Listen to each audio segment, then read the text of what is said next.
A quick burst of wind downs trees and knocks out power to hundreds of residents. Good evening. Thank you very much for joining NBC5 News at 6. I'm Art Barron, in tonight for Craig Smullen. And I'm Christine Pitawanich. Rain coupled with what's being called a microburst of wind caused a bit of chaos in East Medford today. The downed trees and branches in that area kept crews busy this Christmas Eve.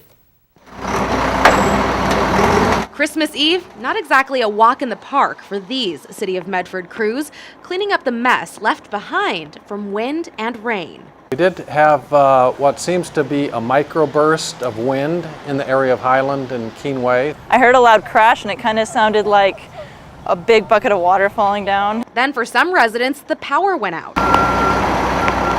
Pacific Power says nearly 500 Medford customers were without electricity until about 1:30 Wednesday afternoon. Just gonna wait in the dark for a bit and see what happens.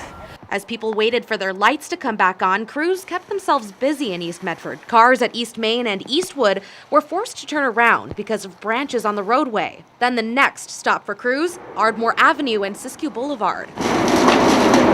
Then after that, it was on to Greenway Drive, where one woman took the Christmas spirit into her own hands. Sugar cookies.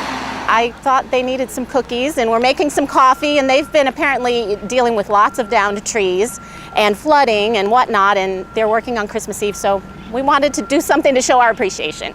And these guys, working hard in the cold and rain, Tastes great. were appreciative too. Despite having to work Christmas Eve, Martin's tasty gesture making their day a little sweeter.